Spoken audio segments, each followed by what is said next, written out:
Morning, Year 6. Welcome to another week of learning. Now, if you've had a look on the plan this week, you would have realised that we are going to be doing reading comprehension within our English session.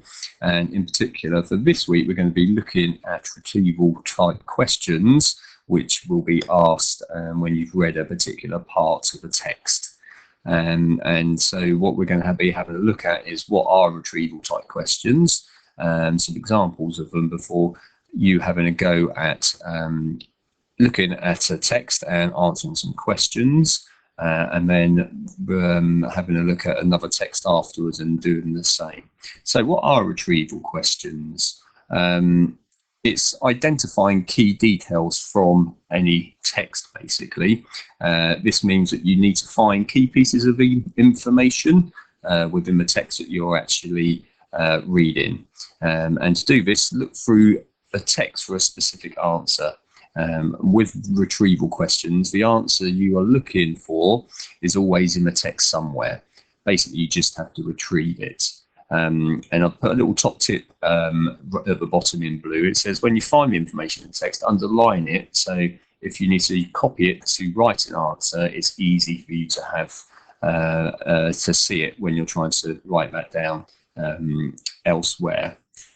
So there's lots of different sort of examples of retrieval questions. I'm going to go through them so you can identify when maybe you get asked the question, what it's going to look like, what some of the keywords are within those, so you have an idea that this isn't a retrieval question. So one example is the ticket question.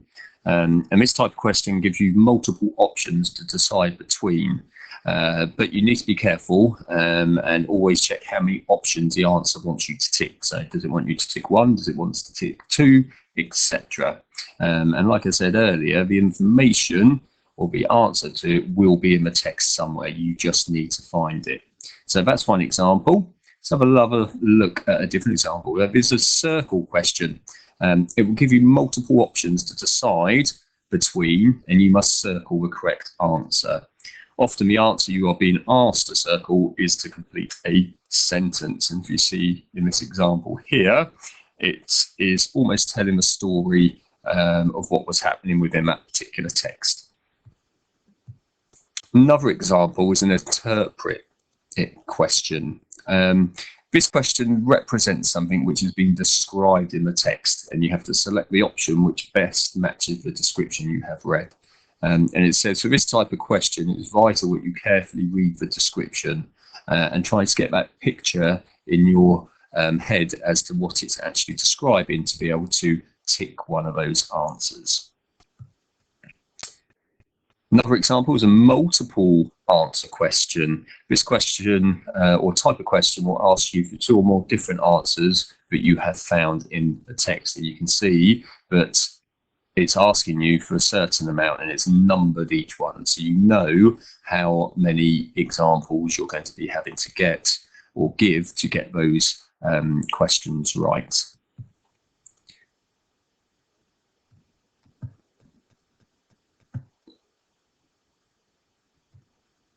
The next type of question is the 5W question. Many retrieval questions you will see will begin with one of these question words: the who, what, where, when, why. The answer is always in the text somewhere. So if we have a look at this, why had Gabby climbed the tree? Who else in the story speaks Spanish? What event made Matthew want to swim? All right, so it's those question words which is asking you to identify within the text itself the answer to it.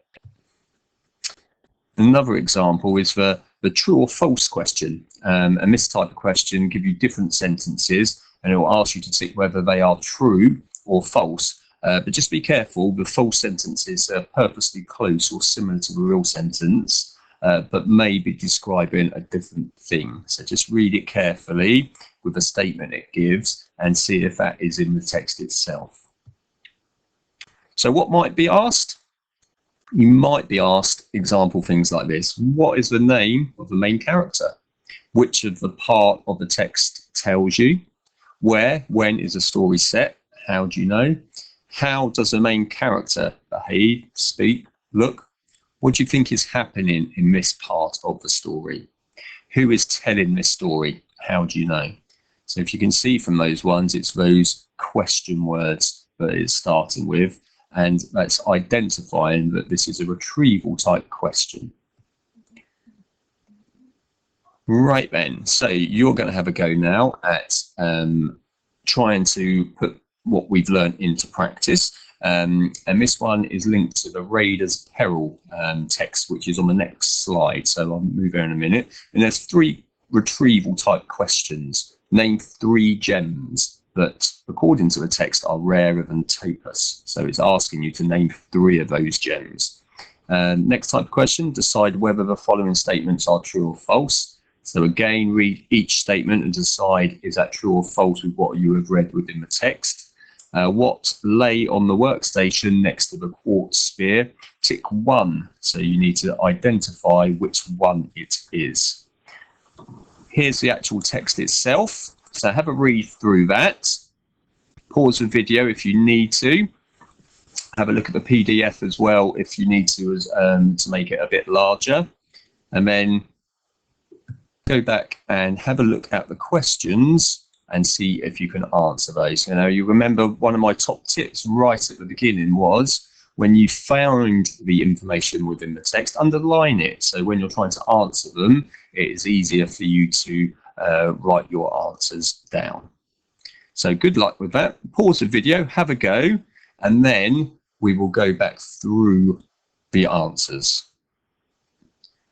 Right, Year 6, welcome back. I hope you got on well with that. Now, my next couple of slides, what I've done is I've answered the questions myself using the methods that I've been talking about within this video. One of the things I said was to underline the information that you're using to decide whether it is true answering the question.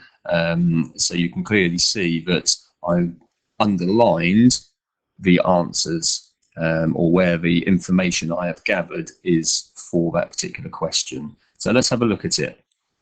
Now what I have done is I've underlined them in different colours because they link to particular questions, and you'll see on the next part when I've answered the question what part it is.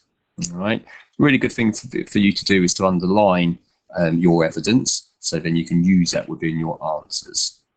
So on the next page are the actual answers to the questions. Now what you'll see is that each one is color coded and links in with the underlining of the text itself. So have a look at the answers, see how you got on. Hopefully you did really well. Now that was just exploring retrieval type questions. So what we would like you to do now is have a look on the daily plan and see the text it wants you to actually now go to read and then answer questions based around it. Best of luck, everybody. I will be doing the English lesson tomorrow, so I will speak to you then. Take care, everyone.